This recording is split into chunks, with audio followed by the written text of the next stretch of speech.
আজকের ভিডিওতে আমরা জানব ফেরাউন সম্পর্কে। আমরা যাকে ফেরাউন বলে জানি সেই কি হযরত মুসা আলাইহিস সালামের সময়কালের ফেরাউন নাকি অন্য কেউ? তার আসল নামই বা কী এবং ফেরাউনের সম্ভাব্য আসল চেহারা কেমন ছিল তা আপনাদের দেখানোর চেষ্টা করব।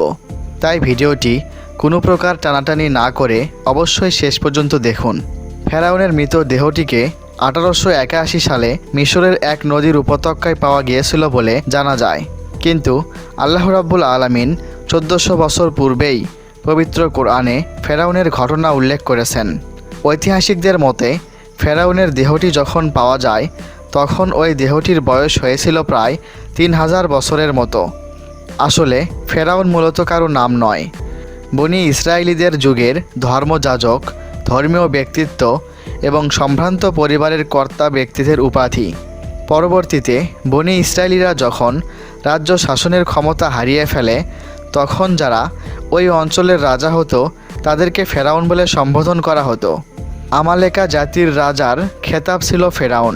মিশরের অধিবাসী কিপ্তিদের রাজার খেতাবও ছিল ফেরাউন।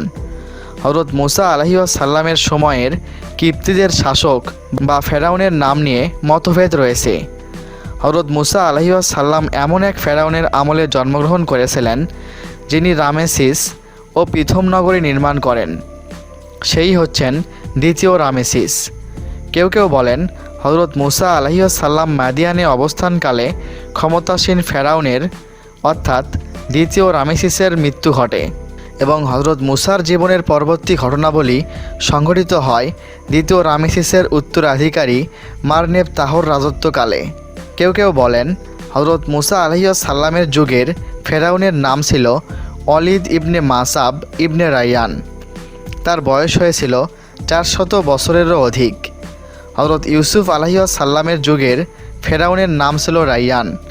এই দুই ফেরাউনের মধ্যে 400 বছর সময়ের ব্যবধান ছিল। অধিকাংশ ইতিহাসবিদ ও ওলামায়ে কেরাম একমত যে রামেসিস দ্বিতীয় বা রামেসিস II হচ্ছে হযরত মুসা আলাইহিস সালামের সময়কালের ফেরাউন। আল্লাহর নবী হযরত মুসা আলাইহিস সালাম ওই পাপিষ্ঠ ফেরাউনকে অনেকবার ইসলামের দাওয়াত দিয়েছিলেন, কিন্তু পৃথিবীর সবচেয়ে নিকৃষ্টতম ওই নাফরমান ফেরাউন নবী হযরত মুসা আলাইহিস সালামের আহ্বানে সাড়া তো দেয়নি, বরং অত্যাচার আর জুলুমের সীমা অতিক্রম করেছিল।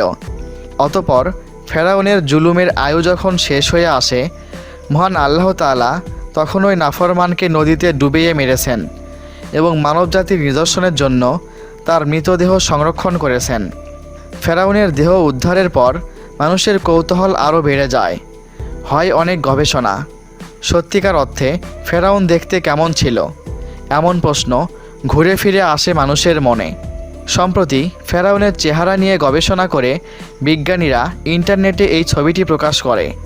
তাদের দাবি সম্ভবত এটাই ছিল ফেরাউনের আসল চেহারা, কিন্তু অনেকের মতো আমিও এটা মেনে নিতে পারিনি, কারণ একমাত্র মহান আল্লাহ তাআলাই ভালো জানেন কেমন ছিল ফেরাউনের আসল চেহারা। প্রিয় দর্শক, আজকের মতো এখানেই শেষ করছি। ভিডিওটি ভালো লাগলে একটা লাইক দেবেন আর ভিডিওটি সম্পর্কে আপনার মূল্যবান মতামত অবশ্যই কমেন্ট বক্সে জানাতে ভুলবেন না। ধন্যবাদ সবাইকে।